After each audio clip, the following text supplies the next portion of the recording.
Hey guys, quick update lang tayo dito kay CoreSky, isa sa mga potential airdrop na pina-farm din natin dito. As per checking nga dito sa kanilang X, no, merong update sa kanilang description na kung saan meron silang airdrops for all engagers token generation event or TGE on May 8, no. So meron na ditong pinaka-hints sa mga nagpo-farm neto, and discuss natin dito guys sa video natin today kung paano mag-earn ng points, as well as sa tingin ko kung ano yung isa sa mga criteria na kung saan ay kailangan, and discuss natin yan guys dito sa video natin today, no? Pero bago tayo dito magsimula, kung hindi nyo pa na-like itong video na ito, please like this video first, subscribe yung YouTube channel natin, turn on the bell icon para ma-notify kayo dito sa mga updates natin na ginagawa sa ating YouTube channel guys. So dito nga sa kay CoreSky ay I would say isa sa mga potential airdrop guys, no. So dito connect ko lang yung wallet ko, tapos itong OKX, and connected na. So meron ditong pinaka-task guys, no, na kung saan you can claim ng points.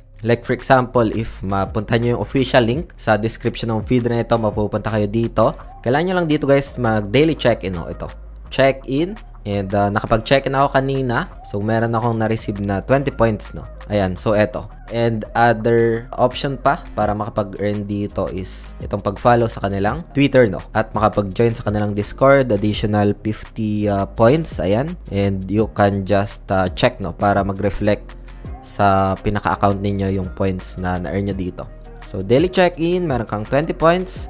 And isa pa dito guys, sa tingin ko, in my own opinion lang ito, na pwede siyang maging criteria, no, wherein itong both for meme project with points, no. Punta ka lang dito, and then you can also create a meme project dito. Ito ay parang isa sa mga pool, no, na you can, or anyone can create like a project dito. Like for example, this one, mga na-create ng may mga account dito. And ako dito guys, nag-vote sa may social tab. Tapos eto, 4.1k yung na-vote ko na dito. And right now, ito yung pinaka-total points, no. So pagkatapos nyan, like for example, vote tayo ng like 10. Vote. And ganoon lang, vote success, no. So yun, own opinion ko lang naman ito. Pwede na hindi maging criteria, pero other option na sa tingin ko magiging criteria nila sa potential airdrop guys, no. Again, it's a potential airdrop, and yung airdrop is purely speculative and hindi talaga guaranteed guys, no.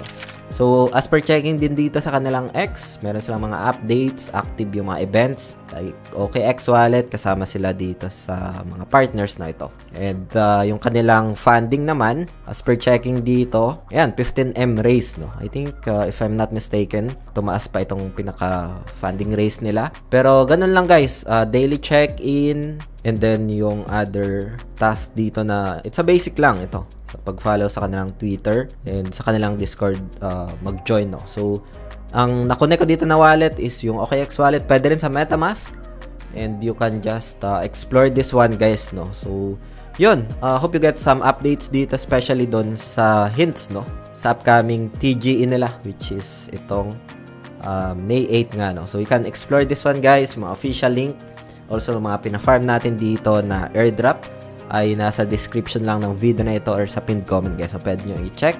And yun lang for today guys, hope this video helps. Maraming salamat ulit sa panunood, ingat tayong lahat, peace out, bye for now.